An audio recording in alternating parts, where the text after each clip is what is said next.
Boss, एक बात तो पूरी दुनिया को क्लियर है कि आज का भारत झुकता नहीं और ये मोदी का भारत है। ये मैसेज ट्रंप को मिल चुका है और उनके नए नवेले चेले असी मुनीर को भी।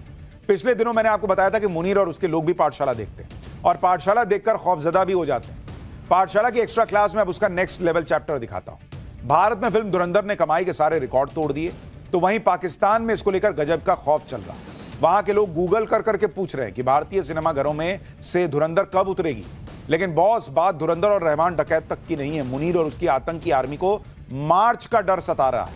दरअसल मार्च में धुरंधर 2 रिलीज होगी, जिसका खौफ लाहौर, कराची से रावलपिंडी तक फैल गया है। मुनीर के लोग बार बार कैलेंडर पलट कर देख रहे हैं कि 19 मार्च में कितने दिन और घंटे रह गए। उस दिन धुरंधर 2 में बड़ा साहब कौन होगा, रहमान डकैत के बाद और कौन कौन बड़ा किरदार होगा जो पाकिस्तान को एक्सपोज कर देगा। पाकिस्तान में इसको लेकर बहुत हलचल है। कौन है धुरंधर 2 का बड़े साहब? क्या वो दाऊद है, लश्कर का चीफ हाफिज सईद है, या फिर जैश का मुखिया मसूद अजहर? फैंस का अनुमान है कि बड़े साहब दाऊद इब्राहिम हो सकता है। यह अनुमान तब जोर पकड़ने लगा जब फिल्म की कास्ट लिस्ट में दाऊद इब्राहिम का किरदार देखा गया, जैसे दानिश इकबाल ने निभाया है। फैंस का मानना है कि वो शायद कुछ पलों के लिए ही दिखे, लेकिन सीक्वल में उनका रोल लंबा हो सकता है।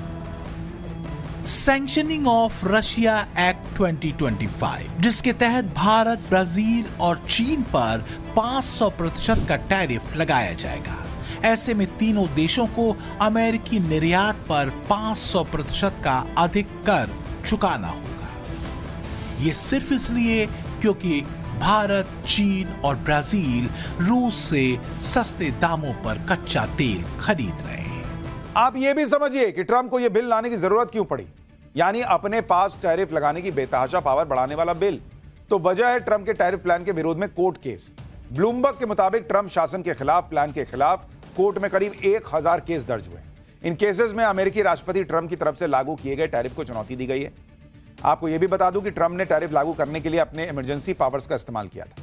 अमेरिका का राष्ट्रपति अपने इमरजेंसी पावर्स का इस्तेमाल तभी कर सकता है जब अमेरिका आपात स्थिति में, जैसे कि वॉर या कोई गंभीर संकट। लेकिन अमेरिका के साथ ऐसा कुछ नहीं था। इससे एक बात साफ हो जाती कि ट्रंप ने सिर्फ अपने प्लान, रसूख और दबदबे को कायम करने के लिए अनीति से भरे टैरिफ का इस्तेमाल किया, ताकि दूसरे देशों पर प्रेशर बनाया जा सके। दूसरे देशों पर प्रेशर बनाने में लगे ट्रंप खुद बहुत गहरे प्रेशर में हैं। वो जानते हैं कि अगर अमेरिकियों का ध्यान वेनेजुएला, ग्रीनलैंड जैसे बयानों और ड्रामों में न उलझाया गया तो उनकी सत्ता के खिलाफ अमेरिकियों का आक्रोश कभी भी सड़कों पर फूट सकता है। वजह है तमाम टैरिफ धमकियों और अनीति से भरे टैक्स को लागू करने के बाद भी गिरती अमेरिकी अर्थव्यवस्था, जिसमें 2026-27 में भी बहुत मामूली सुधार होने के चांस हैं जो नगण्य हैं। संयुक्त राष्ट्र की गुरुवार को जारी रिपोर्ट के मुताबिक संयुक्त राज्य अमेरिका में आर्थिक वृद्धि 2024 के 2.8% से घटकर 2025 में 1.9% रह गई। हालांकि विस्तारवादी राजकोषीय और मौद्रिक नीतियों के सहारे इसके 2026 में बढ़कर 2% और 2027 में 2.2% रहने का अनुमान है। तो क्या ट्रंप अपनी असफलताओं से ध्यान हटाने के लिए वो सब कुछ कर रहे हैं जिससे अमेरिकियों को बस वो कुछ करते हुए दिखें? अर्थव्यवस्था या टैरिफ दांव के फेल हो जाने के सवाल पर ट्रंप ऐसे ही हत्थे से उखड़ जाते हैं। इसमें कुछ रिपोर्ट्स ट्रंप शासन की कुछ और सच्चाई भी बताती हैं, जैसे कि अमेरिका की ही टैक्स फाउंडेशन और Peterson Institute for International Economics जैसी संस्थाएं अपनी रिपोर्ट में यह ऐलान पहले ही कर चुकी हैं कि ट्रंप टैरिफ ने अमेरिकी व्यवसायियों की कमर तोड़ दी है। रिसर्च में ये बात भी सामने आ चुकी है कि ट्रंप टैरिफ के कारण 2025 में अमेरिकी विकास दर में 0.23% अंक और 2026 में 0.62% की कमी आएगी। इसका असर ये होगा कि हर अमेरिकी परिवार के ऊपर औसत टैक्स में 2025 में $1,300 और 2026 में $1,600 की बढ़ोतरी होगी। यानी अमेरिकियों पर टैक्स का बोझ बढ़ेगा। इतना ही नहीं, मुद्रास्फीति यानी महंगाई भी करीब 1% अंक बढ़ जाएगी। PIIE की रिपोर्ट के मुताबिक अमेरिका में महंगाई दर भी चरम पर होगी। इसके संकेत मिलने शुरू भी हो चुके हैं। हालांकि ट्रंप ऐसे किसी भी संकेत से साफ इनकार करते हैं। वेनेजुएला में ट्रंप ने जो किया उसकी आलोचना और कहीं कहीं तीखा विरोध उन देशों ने भी किया जो वेनेजुएला के राष्ट्रपति निकोलस मादुरो के खिलाफ रहे। क्या ट्रंप ऐसी उथल पुथल सिर्फ दुनिया में अमेरिका का रुतबा कायम करने के लिए कर रहे हैं या वाकई वो अमेरिका का भला करने निकले हैं? ट्रंप के निशाने पर कई देश हैं। इसमें वेनेजुएला तो है ही, साथ ही कोलंबिया, मैक्सिको, क्यूबा, ग्रीनलैंड और इसके अलावा ईरान भी है। पूरी दुनिया ट्रंप से परेशान है। यूरोप से लेकर मिडिल ईस्ट और जापान तक ट्रंप के अनस्टेबल माइंड से अकबकाए हुए हैं। बीते कुछ दिनों में ट्रंप के चेहरे से शांति वाला नकाब भी पूरी तरह से उतर चुका है। वेनेजुएला के बाद ट्रंप की नजर ग्रीनलैंड पर है। मैक्सिको, क्यूबा, कोलंबिया और ये सब ट्रंप के टारगेट पर हैं। पूछा जा रहा है कि क्या ट्रंप उपनिवेशवाद का नया दौर शुरू कर रहा है। इंटरनेशनल मीडिया में तीखे सवाल ट्रंप नीति पर उठ रहे हैं। पूछा जा रहा है कि बॉस अपनी आखिरी पारी खेल रहे ट्रंप अमेरिका को ग्रेट बना रहे हैं या उसका बंटाधार करने पर तुले। लेकिन बात इतनी भर नहीं है। करीब 80 साल के ट्रंप जिस तरह के फैसले ले रहे हैं उससे एक बड़ा तनाव वैश्विक स्तर पर बना हुआ है, जिसकी तुलना शीत युद्ध के दौर से भी की जा रही है। एक्सपर्ट कहते हैं कि वेनेजुएला में मादुरो एपिसोड के बाद ट्रंप ने एक तरह से पुतिन और जिनपिंग दोनों के लिए रास्ता खोल दिया है। ग्रीनलैंड पर कब्जे की सनक के साथ वो एक पैसेज कहीं पुतिन और जिनपिंग को तो नहीं दे रहे कि पुतिन यूक्रेन और जिनपिंग थाईलैंड में ऐसा कर सकते हैं। सबसे बड़ी और गंभीर बात ये कि यूनाइटेड नेशन ट्रंप की दादागिरी पर मौन है। पीएम मोदी इसी एक तरफा और पूर्वाग्रह से भरे वैश्विक सिस्टम की तरफ दुनिया का ध्यान खींचते रहे हैं और इसे असंतुलित बताते रहे हैं और इसमें बदलाव की बात कहते रहे हैं। और वैश्विक शांति एवं विकास के लिए ग्लोबल संस्थाओं में रिफॉर्म्स आवश्यक है। वैश्विक शांति और सुरक्षा के लिए एक तरफ आतंकवाद जैसा बड़ा खतरा है तो दूसरी तरफ साइबर, मैरीटाइम, स्पेस जैसे अनेक संघर्ष के नए नए मैदान भी बन रहे हैं। इन सभी विषयों पर मैं जोर देकर कहूंगा कि global action must match global ambition. Modi चूकने वाले नहीं है। भारत ने अमेरिका के बिना भी अपनी आर्थिक रफ्तार बनाए रखने के रास्ते खोज लिए हैं, लेकिन मादुरो एपिसोड से पाकिस्तानियों के हाथ पांव फूले हुए हैं। उन्हें फिर से ऑपरेशन सिंदूर की याद आने लगी है।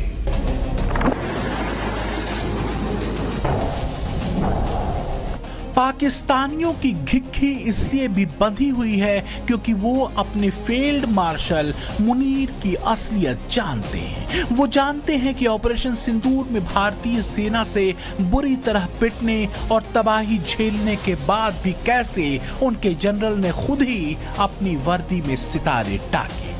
पाकिस्तानियों की धुकधुकी भारत के विदेश मंत्री एस जयशंकर और एनएसए अजीत डोभाल के ताजा बयान भी बढ़ा रहे हैं। If a country decides that they will deliberately, persistently, unrepentantly continue with terrorism, we have a right to defend our people against terrorism. We will exercise that right. How we exercise that right is up to us. You know, nobody can tell us what we should do or not. We will do whatever we have to do to defend ourselves. It's a common sense proposition. हमारी एक बड़ी विकसित सभ्यता थी।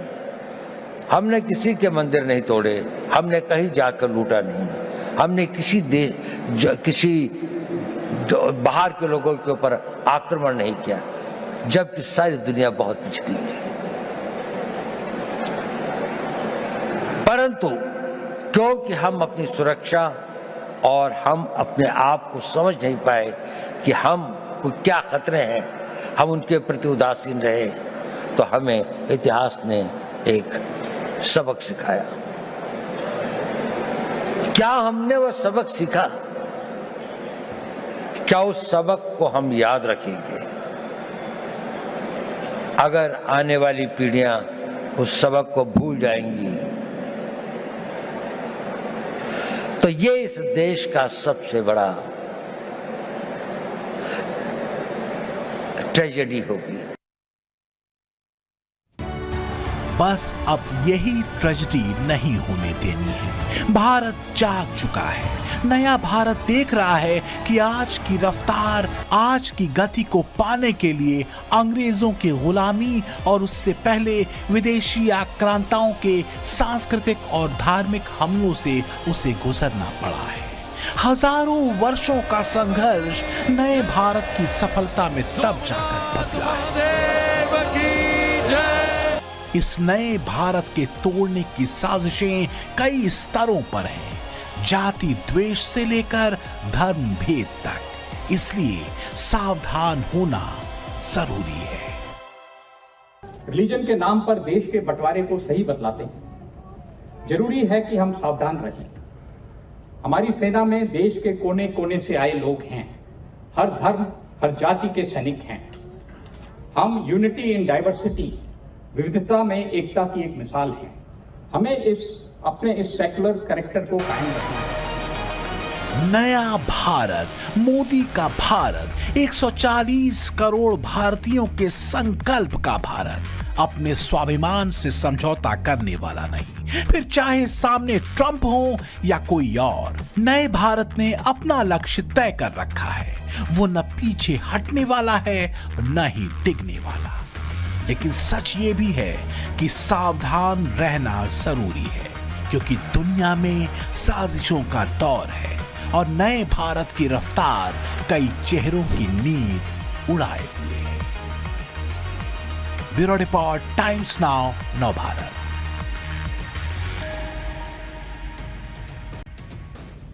Boss, एक बात तो पूरी दुनिया को क्लियर है कि आज का भारत झुकता नहीं और ये मोदी का भारत है। ये मैसेज ट्रंप को मिल चुका है और उनके नए नवेले चेले असी मुनीर को भी। पिछले दिनों मैंने आपको बताया था कि मुनीर और उसके लोग भी पाठशाला देखते हैं और पाठशाला देखकर खौफजदा भी हो जाते हैं। पाठशाला की एक्स्ट्रा क्लास में अब उसका नेक्स्ट लेवल चैप्टर दिखाता हूं। भारत में फिल्म धुरंधर ने कमाई के सारे रिकॉर्ड तोड़ दिए, तो वहीं पाकिस्तान में इसको लेकर गजब का खौफ चल रहा है। वहां के लोग गूगल कर करके पूछ रहे हैं कि भारतीय सिनेमाघरों में से धुरंधर कब उतरेगी। लेकिन बॉस, बात धुरंधर और रहमान डकैत तक की नहीं है। मुनीर और उसकी आतंकी आर्मी को मार्च का डर सता रहा है। दरअसल मार्च में धुरंधर 2 रिलीज होगी, जिसका खौफ लाहौर, कराची से रावलपिंडी तक फैल गया है। मुनीर के लोग बार बार कैलेंडर पलट कर देख रहे हैं कि 19 मार्च में कितने दिन और घंटे रह गए। उस दिन धुरंधर 2 में बड़ा साहब कौन होगा, रहमान डकैत के बाद और कौन कौन बड़ा किरदार होगा जो पाकिस्तान को एक्सपोज कर देगा। पाकिस्तान में इसको लेकर बहुत हलचल है। कौन है धुरंधर 2 का बड़े साहब? क्या वो दाऊद है, लश्कर का चीफ हाफिज सईद है, या फिर जैश का मुखिया मसूद अजहर? फैंस का अनुमान है कि बड़े साहब दाऊद इब्राहिम हो सकता है। यह अनुमान तब जोर पकड़ने लगा जब फिल्म की कास्ट लिस्ट में दाऊद इब्राहिम का किरदार देखा गया, जैसे दानिश इकबाल ने निभाया है। फैंस का मानना है कि वो शायद कुछ पलों के लिए ही दिखे, लेकिन सीक्वल में उनका रोल लंबा हो सकता है। सैंक्शनिंग ऑफ रशिया एक्ट 2025, जिसके तहत भारत, ब्राजील और चीन पर 500% का टैरिफ लगाया जाएगा। ऐसे में तीनों देशों को अमेरिकी निर्यात पर 500% का अधिक कर चुकाना होगा। ये सिर्फ इसलिए क्योंकि भारत, चीन और ब्राजील रूस से सस्ते दामों पर कच्चा तेल खरीद रहे हैं। आप ये भी समझिए कि ट्रंप को यह बिल लाने की जरूरत क्यों पड़ी, यानी अपने पास टैरिफ लगाने की बेतहाशा पावर बढ़ाने वाला बिल। तो वजह है ट्रंप के टैरिफ प्लान के विरोध में कोर्ट केस। ब्लूमबर्ग के मुताबिक ट्रंप शासन के खिलाफ, प्लान के खिलाफ कोर्ट में करीब 1000 केस दर्ज हुए। इन केसेस में अमेरिकी राष्ट्रपति ट्रंप की तरफ से लागू किए गए टैरिफ को चुनौती दी गई है। आपको यह भी बता दूं कि ट्रंप ने टैरिफ लागू करने के लिए अपने इमरजेंसी पावर्स का इस्तेमाल किया था। अमेरिका का राष्ट्रपति अपने इमरजेंसी पावर्स का इस्तेमाल तभी कर सकता है जब अमेरिका आपात स्थिति में, जैसे कि वॉर या कोई गंभीर संकट। लेकिन अमेरिका के साथ ऐसा कुछ नहीं था। इससे एक बात साफ हो जाती कि ट्रंप ने सिर्फ अपने प्लान, रसूख और दबदबे को कायम करने के लिए अनीति से भरे टैरिफ का इस्तेमाल किया ताकि दूसरे देशों पर प्रेशर बनाया जा सके। दूसरे देशों पर प्रेशर बनाने में लगे ट्रंप खुद बहुत गहरे प्रेशर में हैं। वो जानते हैं कि अगर अमेरिकियों का ध्यान वेनेजुएला, ग्रीनलैंड जैसे बयानों और ड्रामों में न उलझाया गया तो उनकी सत्ता के खिलाफ अमेरिकियों का आक्रोश कभी भी सड़कों पर फूट सकता है। वजह है तमाम टैरिफ धमकियों और अनीति से भरे टैक्स को लागू करने के बाद भी गिरती अमेरिकी अर्थव्यवस्था, जिसमें 2026-27 में भी बहुत मामूली सुधार होने के चांस हैं जो नगण्य हैं। संयुक्त राष्ट्र की गुरुवार को जारी रिपोर्ट के मुताबिक संयुक्त राज्य अमेरिका में आर्थिक वृद्धि 2024 के 2.8% से घटकर 2025 में 1.9% रह गई। हालांकि विस्तारवादी राजकोषीय और मौद्रिक नीतियों के सहारे इसके 2026 में बढ़कर 2% और 2027 में 2.2% रहने का अनुमान है। तो क्या ट्रंप अपनी असफलताओं से ध्यान हटाने के लिए वो सब कुछ कर रहे हैं जिससे अमेरिकियों को बस वो कुछ करते हुए दिखें? अर्थव्यवस्था या टैरिफ दांव के फेल हो जाने के सवाल पर ट्रंप ऐसे ही हत्थे से उखड़ जाते हैं। इसमें कुछ रिपोर्ट्स ट्रंप शासन की कुछ और सच्चाई भी बताती हैं, जैसे कि अमेरिका की ही टैक्स फाउंडेशन और Peterson Institute for International Economics जैसी संस्थाएं अपनी रिपोर्ट में यह ऐलान पहले ही कर चुकी हैं कि ट्रंप टैरिफ ने अमेरिकी व्यवसायियों की कमर तोड़ दी है। रिसर्च में ये बात भी सामने आ चुकी है कि ट्रंप टैरिफ के कारण 2025 में अमेरिकी विकास दर में 0.23% अंक और 2026 में 0.62% की कमी आएगी। इसका असर ये होगा कि हर अमेरिकी परिवार के ऊपर औसत टैक्स में 2025 में $1,300 और 2026 में $1,600 की बढ़ोतरी होगी। यानी अमेरिकियों पर टैक्स का बोझ बढ़ेगा। इतना ही नहीं, मुद्रास्फीति यानी महंगाई भी करीब 1% अंक बढ़ जाएगी। PIIE की रिपोर्ट के मुताबिक अमेरिका में महंगाई दर भी चरम पर होगी। इसके संकेत मिलने शुरू भी हो चुके हैं। हालांकि ट्रंप ऐसे किसी भी संकेत से साफ इनकार करते हैं। वेनेजुएला में ट्रंप ने जो किया उसकी आलोचना और कहीं कहीं तीखा विरोध उन देशों ने भी किया जो वेनेजुएला के राष्ट्रपति निकोलस मादुरो के खिलाफ रहे। क्या ट्रंप ऐसी उथल पुथल सिर्फ दुनिया में अमेरिका का रुतबा कायम करने के लिए कर रहे हैं या वाकई वो अमेरिका का भला करने निकले हैं? ट्रंप के निशाने पर कई देश हैं। इसमें वेनेजुएला तो है ही, साथ ही कोलंबिया, मैक्सिको, क्यूबा, ग्रीनलैंड और इसके अलावा ईरान भी है। पूरी दुनिया ट्रंप से परेशान है। यूरोप से लेकर मिडिल ईस्ट और जापान तक ट्रंप के अनस्टेबल माइंड से अकबकाए हुए हैं। बीते कुछ दिनों में ट्रंप के चेहरे से शांति वाला नकाब भी पूरी तरह से उतर चुका है। वेनेजुएला के बाद ट्रंप की नजर ग्रीनलैंड पर है। मैक्सिको, क्यूबा, कोलंबिया और ये सब ट्रंप के टारगेट पर हैं। पूछा जा रहा है कि क्या ट्रंप उपनिवेशवाद का नया दौर शुरू कर रहा है। इंटरनेशनल मीडिया में तीखे सवाल ट्रंप नीति पर उठ रहे हैं। पूछा जा रहा है कि बॉस अपनी आखिरी पारी खेल रहे ट्रंप अमेरिका को ग्रेट बना रहे हैं या उसका बंटाधार करने पर तुले। लेकिन बात इतनी भर नहीं है। करीब 80 साल के ट्रंप जिस तरह के फैसले ले रहे हैं उससे एक बड़ा तनाव वैश्विक स्तर पर बना हुआ है, जिसकी तुलना शीत युद्ध के दौर से भी की जा रही है। एक्सपर्ट कहते हैं कि वेनेजुएला में मादुरो एपिसोड के बाद ट्रंप ने एक तरह से पुतिन और जिनपिंग दोनों के लिए रास्ता खोल दिया है। ग्रीनलैंड पर कब्जे की सनक के साथ वो एक पैसेज कहीं पुतिन और जिनपिंग को तो नहीं दे रहे कि पुतिन यूक्रेन और जिनपिंग थाईलैंड में ऐसा कर सकते हैं। सबसे बड़ी और गंभीर बात ये कि यूनाइटेड नेशन ट्रंप की दादागिरी पर मौन है। पीएम मोदी इसी एक तरफा और पूर्वाग्रह से भरे वैश्विक सिस्टम की तरफ दुनिया का ध्यान खींचते रहे हैं और इसे असंतुलित बताते रहे हैं और इसमें बदलाव की बात कहते रहे हैं। और वैश्विक शांति एवं विकास के लिए ग्लोबल संस्थाओं में रिफॉर्म्स आवश्यक है। वैश्विक शांति और सुरक्षा के लिए एक तरफ आतंकवाद जैसा बड़ा खतरा है तो दूसरी तरफ साइबर, मैरीटाइम, स्पेस जैसे अनेक संघर्ष के नए नए मैदान भी बन रहे हैं। इन सभी विषयों पर मैं जोर देकर कहूंगा कि global action must match global ambition. Modi चूकने वाले नहीं है। भारत ने अमेरिका के बिना भी अपनी आर्थिक रफ्तार बनाए रखने के रास्ते खोज लिए हैं, लेकिन मादुरो एपिसोड से पाकिस्तानियों के हाथ पांव फूले हुए हैं। उन्हें फिर से ऑपरेशन सिंदूर की याद आने लगी है।